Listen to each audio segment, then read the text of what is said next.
Welcome, everyone, to the third and final part of our conversation with Josephine. In part one, we spoke about becoming the elderly women in society, wife clothes, pom-poms, and pink clothes. It was a conversation talking into and reflecting on what it means to grow older and the advice that we get, the expectations that we have in society. And then the second part, we dived into kitchen party wifing, doing all the things that you're told to do or expected to do, and how sometimes we feel about it, and what that means, that conversations having with your partner and the people around that. And that conversation led us to this third part, which is communication and boundaries. We're going to talk about communication within the marriage, within a relationship. So these concepts can apply to any relationship, honestly. Then boundaries as well. And when we speak about boundaries, leading from kitchen party wifing is how much of what society tells us has a bearing on our relationships. So how much of it do we absorb and actually are considered to be good people or good relational people, considering that we need to have boundaries. And so in that, just a little backstory of where the conversation picks up from. I know we'd spoken about it being called Odi Odi. Ray asked me what that means, which is like knock knock, like Gogogoi, Odi. And coming into a season of the festive season, I already have my nutcracker guy on duty and ready. It means that you might get uninvited guests or unexpected guests. And so what does that mean with those boundaries? So we're talking about that and the implication it has on our families. That's where the conversation is going to pick up from. But I think talking about that gives us a reflection on how we actually take the advice and expectations that are put upon us or that are told to us by the women in our society, the people in our society, whether it be church or family. So let's get into it.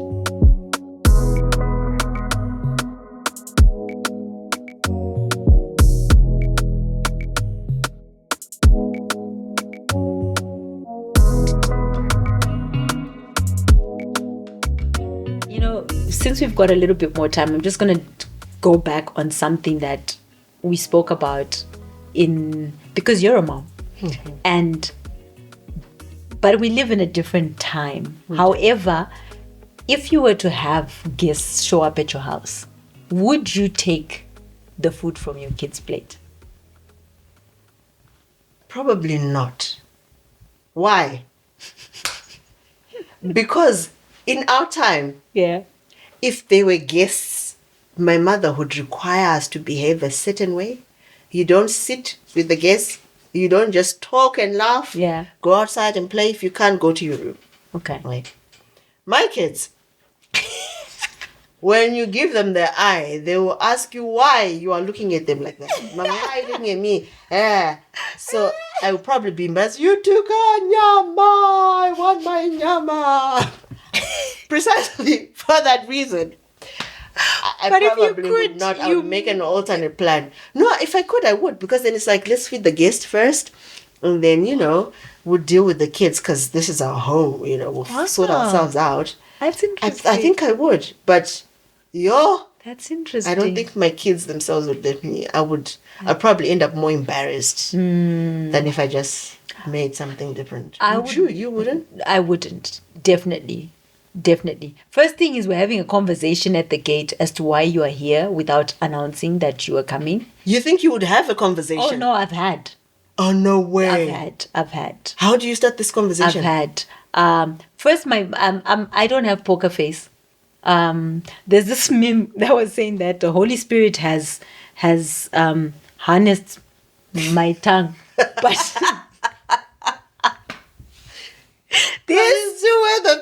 why are you here? Recently, we were on mission, and this amazing couple that we fellowship with in DNA. I'm like, Nyashaà, you are so expressive. Like, we don't need to guess what you're thinking. And I'm like, yeah, it is what it is. So I think the first thing was, and it also depends on who you are. There are people within your space who can do that. But those people, again, would never do that. True. So they would still just even send you a message, varipa kona kuti, Sha, I'm almost there. I'm almost at your house. Ndioneo. But then there's so actually a good example is a recent one that I had with an aunt of mine who tried to call me. I don't take calls on my personal phone during the work week. Okay. So my phone is always on Do Not Disturb. Okay. I'm a very busy person. You see, now I've got another they job. text you? So you message me. I will attend to it because if I attend to, we live in a different time and we haven't adjusted to that. We need to adjust to that. Wow. So sometimes, and you know, anytime I call you, I actually say I was taking chances, and I'll say, "Are you able?" I'll check in. Are you available? To talk? Because we live in a time where we now move around with our phones. That never used to be the case when we had landlines. Right. Yeah. So people were not disturbed. So you wouldn't be disturbed. So you could go about your business. But now, when you call and you don't ask me if I'm able to take this call, you've cut through something that I'm doing. I see. So I could be in a meeting, I could be attending to someone, I could be doing this. And then you call and you're requesting for my time immediately. And you're offended. And you're offended without giving me a heads up. So she calls, phone doesn't go through. And then she takes it personally by thinking I blocked her. Because, you know, when phone is do not disturb, inongo kata, ichingo kata. I don't pick up my phone. I'll be working. Because it's either I'm drawing or I'm on site, and I have to manage my time. I'm also someone who likes to engage. So the moment we're going to start having a conversation, which is with my friends, we actually try not to talk.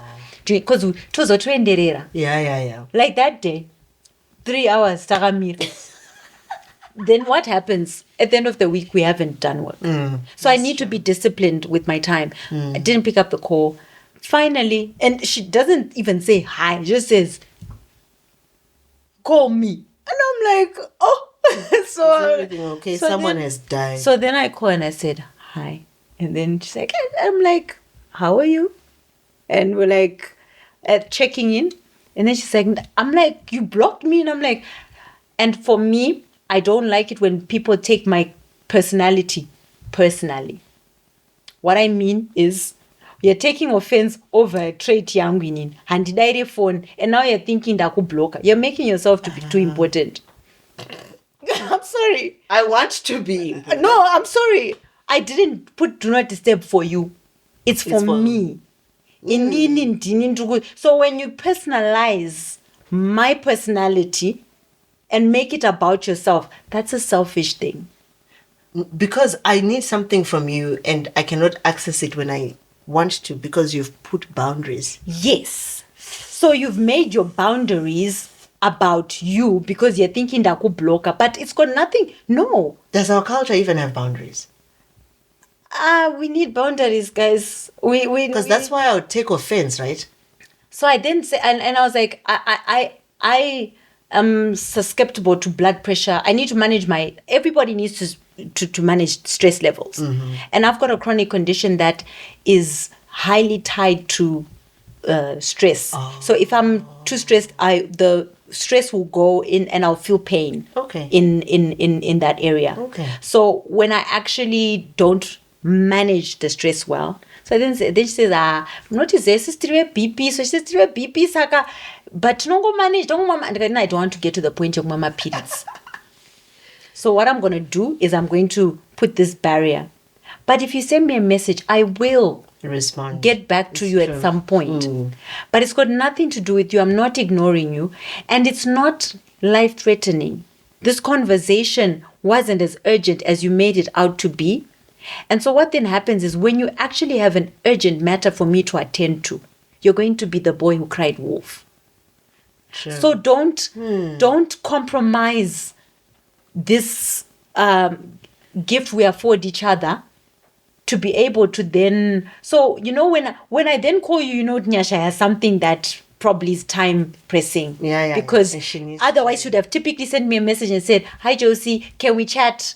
Let me know when you can. But the fact that I've called you not already really time conscious. And it was because I was like, I would love for you to come the following day. So I needed to be able to communicate that immediately. Nyashaà, that's so. I mean, I like what you said about personality, because I think I'm learning something about you also and your personality type, where you're just generally an upfront person. So it's like, and not blunt. People confuse the two. Yeah. But that you will generally communicate. A lot of us will act like, hi, but in my head I'm thinking, right now is not a good time, but I'll let you have your your rant or whatever it is. And then by the time we're done, I feel like I've wasted a lot of my time. Yeah. And I could have been doing other things. Yeah. But I have not let you know how you've inconvenienced me. So next time you're going to want to inconvenience me again, and then you don't know, I keep getting frustrated. And next time I don't want to see you. But you don't understand. So I'm actually doing you it's a good thing that you're communicating. That I'm communicating. So that way also you whenever, and when I'm with you, I'm with you. And you're authentic. And I'm authentic. I'm not begrudging because I've communicated to say, hey, please let me know, and I'll prepare and I'll take time and we'll connect. If we need to set an appointment to do it, connect, and I'll be there 100%. I think for me, that's something I think I also want to learn for myself. So what I'll do is if you call me, and sometimes I do pick up the phone, a couple of, even when we equal cash or with DSTV, sometimes we'll call and they're like, hello, and then they just start talking and I'm like, hi, sorry, is this urgent? And they'll be like, oh, we wanted to tell you about. I was like, oh, you know what? I'm already an EcoCash customer. Don't worry. Please, no worries. Or we wanted to do it. I'm like, survey I can't do right now. But I will quickly explain what is please. And I'll even encourage them sometimes. So please check in with people if they're available. And I've had one or two who actually say, are you available for us? And I appreciate that. I appreciate that you've checked in with me. And sometimes even if I'm pressed for time, I'll say, tell you what, go for it.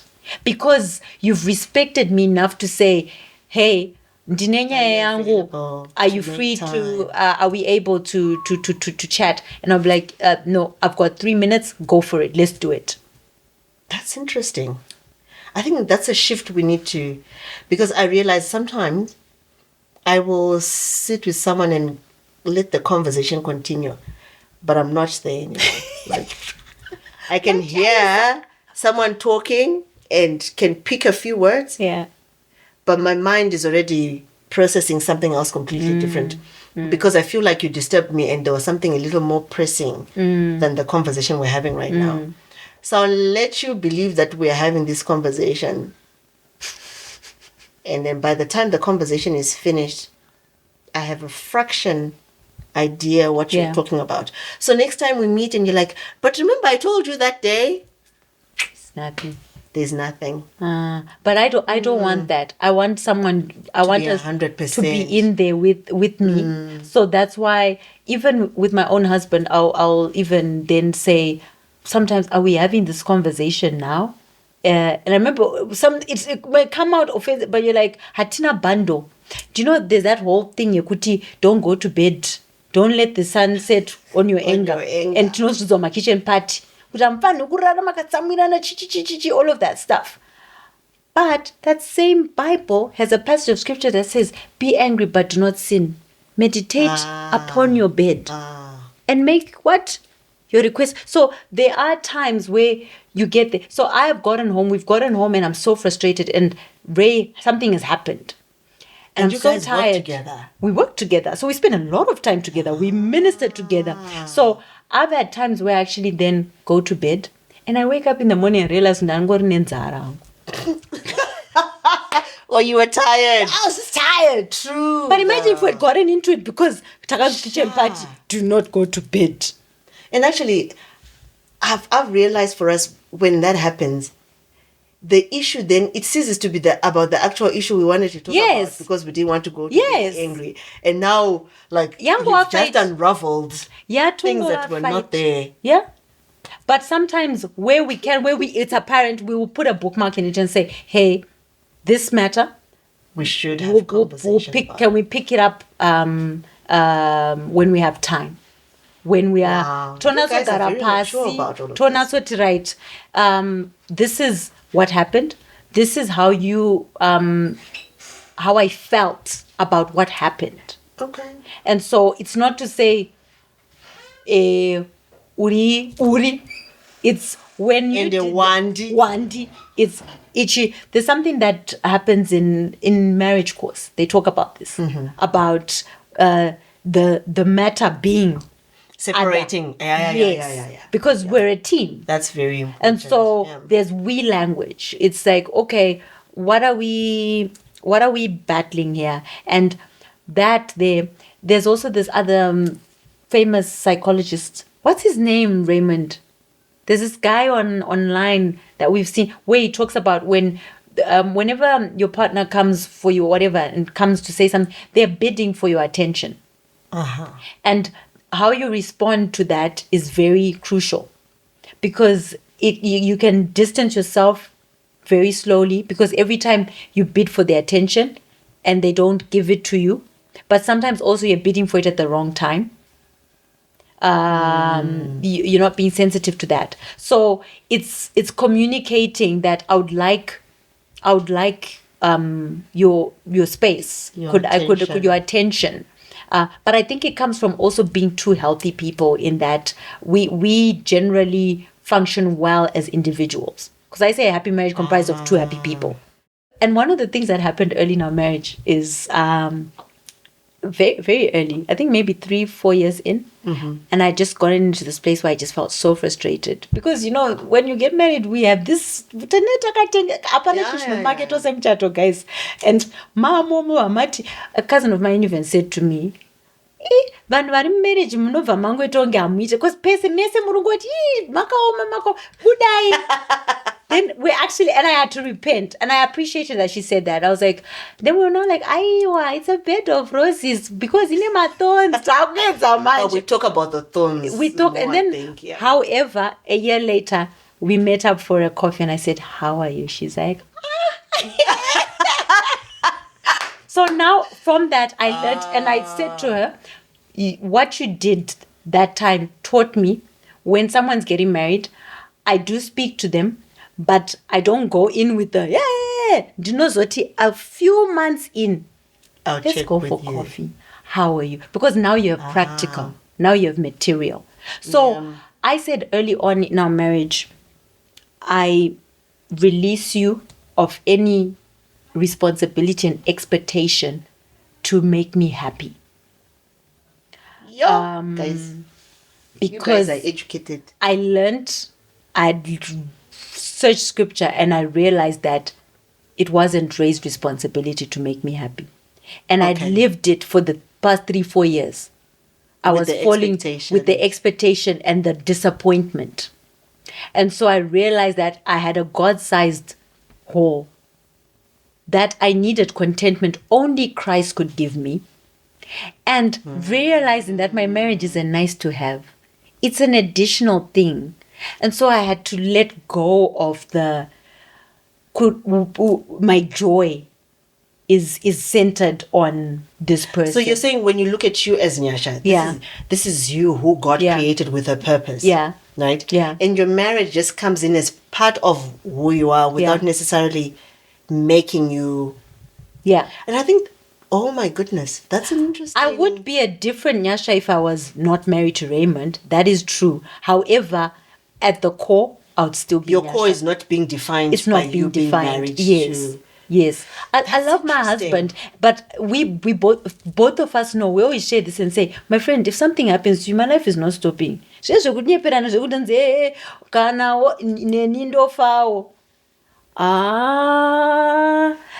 think that's unhealthy, because you've made your marriage an idol.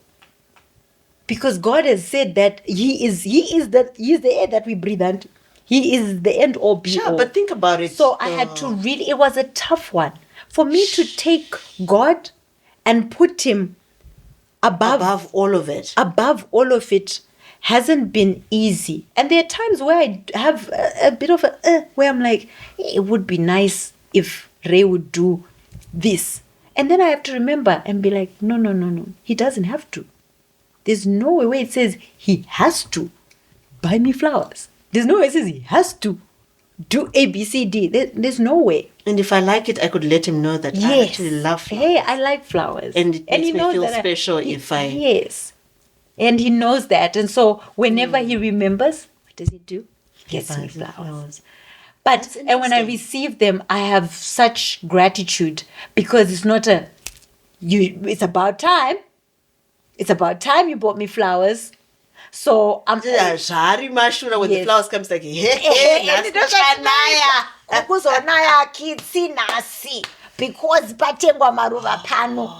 a lot of women and actually a lot of people have gone on to then act like they don't like certain things because of unmet expectations. So they don't want to be disappointed. They don't want to be disappointed. But I found that if actually taking away those expectations, not because of not wanting to be disappointed, but to actually surrender to say, hey, this is the beauty of marriage and companionship. It then becomes a gift on other levels. Sure. That's interesting. That was a fun conversation that I just had with Josephine. Absolutely enjoyed a lot of the things that we spoke about, communication, boundaries, and just our different experiences and different viewpoints. So thank you so much to Josephine for joining us and being our very first guest. We look forward to having more conversations like this with her. There were so many things as well that I reflected on, and as much as people like me seem like we have it going on in the communication department and vocabulary, there's still a lot of things that I struggle with. And I love something that I saw on social media recently that I would like to share with you, with this mom who had 2 toddlers. Let's call them Chipo and Tatenda. And they just got into an altercation. And then the older sibling comes in and says, Tatenda is annoying. And the mom says, no, they're not annoying. You are annoyed. So your emotion and your feeling is you are annoyed. And you have every right to feel it, and it's valid. But it doesn't make it the other person's identity. And I was like, whoa.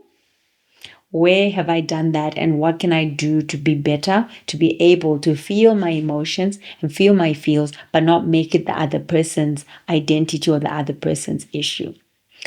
And on that, we did speak about communicating, unmet expectations, gifting each other flowers and such and such. So ironically, we're just going to switch back to Josephine and I as we say thank you to her. We are under the authority of time. Yeah. That one. No one can stop time. You see now. Tinokwanzeta nharo dzatinoita nezvimwe kuti authority ndiani mumba but nguwa is nguwa. Thank you so much, Josephine. This was so much fun. It was so good, and we're looking forward to having you back. Hopefully when you come next time, you should come at 8. I should. Tongotanga makuseni. Musuno Josephine totoziva kuti hapana zvimwe zvatiri kuita.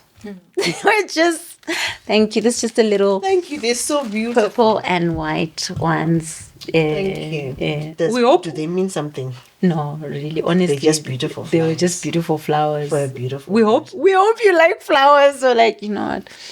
I've seen. So I'm not a flower person. Yeah. Now that we are learning to talk about how we feel. Yeah. And yet I actually love. So I've said this to my husband. I tend to be too practical. I don't stop to sort of prize, like to smell the rose. Yeah, to smell the rose, but I need to do it, and I need to teach myself to do it, just also to be in touch with my moment. So there were rose bushes at your house. So I remembered that. So I was like, you know what? I don't think she's a flowers person because I didn't see many flowers. Like, I'm also not flowers epanzi. But why I love the gift of flowers and why I also love to give it is it's one of the only things that just says we were just thinking about you. And it's so beautiful. And priceless. But somewhere and just like, Yes. So that's why I love it as a gift. So why we don't really even have flowers, Kumbagoli, is because we have water problems. So we're trying to succulent as much as possible, and you have to even the succulents sometimes also are like, yeah, thanks, we tried. Thank you so much. This has been so good. This is going to be like broken down into a few episodes, and we need to know where to cut them because people be like, yay. Going to be like, where do we cut this one? Sure, do we talk that much? We talk a lot, stuff. We do, but it's okay. And you know what? We've grown up and people would say it make you feel away. Inini ndakambonzine this person unotaurisa, and I remember it cut really deep. It was an elderly woman in the church community, and it cut deep. I went for a week trying to not be me. Quiet. At the end of the week, I made it a prayer point because it was also unotaurisa. So it's like, yes, you speak when you are not supposed to. So it became my prayer point, Lord, make me a quiet, serene person. Because then I would also see these quiet, serene women who just seem to be at peace with themselves. I'm like, I want to be like her. But you're not them. I don't. So, and so there's a narrative of just this kutaurisa, this loud. Also because then you tend to be the outgoing. Yes. And it's the like opinionated. And then also people think they know you because you talk. And I'm like, but I'm not talking about personal things. Yeah. I'm just talking and but I learned in that, as much as it hurt, I then always then pray and say, God, am I speaking enough? And where I need to listen. And the challenge is people think so I'm very intentional about listening because it's in conversation. It's we're talking. Yeah. We're listening to each other. And so So you know what, yes tinotaura, but ikunoona notoshuvira deva itokwanisa kutotaura vachitokommunicata zvatutoita. I felt like I think I've been raised to think it's a handicap. Chipo. But my father went around it because he always said, because she's designed to be a lawyer, so she needs to. So even just as a little girl, for him it was always, she's a lawyer, so she needs to talk. Chipo. So for him, he didn't make it. Everybody else, it was a bad thing. He was like, it's society. If you wanted to do anything out of line, we made sure you were not part of it because you are going to talk about it. Nah, you know what, Chipo. Mubaibeli chamuna Genesis kwekutanga 1. Bible said, and then God said. He said. Mm-hmm. He did not think it. He said. So mashoko akakosha. But I want to be like Karen, just want to sit there and smile. Oh my goodness, you'll be so amazed in this team. She's so cute. The person that it's just that right now at Papa's.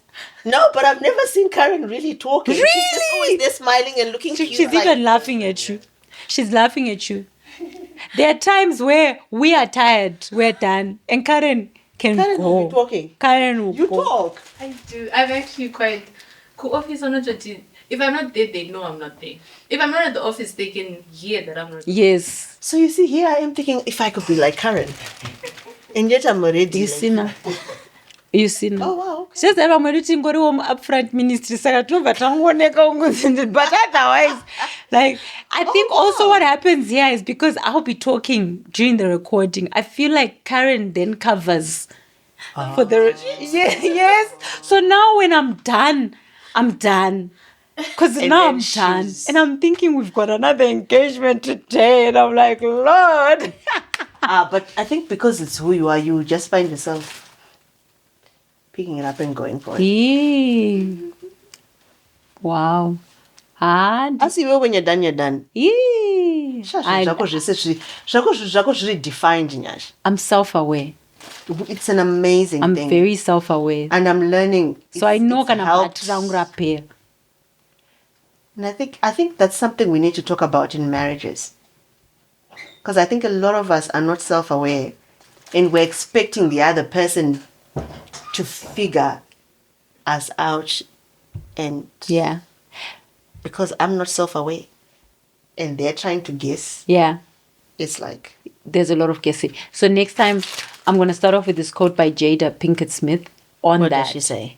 On I'll paraphrase, but next time I'll read it. She talks about how until you learn to love yourself and to know yourself, you have unrealistic expectations of people loving you because you're not able to communicate. Because you don't even. Because you don't even know. So it's people are shooting in the dark, but you are autoziviwo. So how dare you have this expectation of people to treat you a certain way and to, which is why even when people speak things about me that I know to be untrue, You're quick to say, no. I think I'm we've been in the marketplace unbothered. in every Yeah. area of my life. You guys have been absolutely amazing and continue to be so. Thank you for liking, sharing, subscribing, sending in your comments and sending in your encouragements. Please continue to do so. And as we get into this time, as we prepare for the festive season, we just want to encourage you to take some time to rest and just push a little bit more as we come to this time of the year. Thank you for even sharing with some other parts of your community. We have been so overwhelmed with the love, and we're going to continue to have conversations and to keep things official.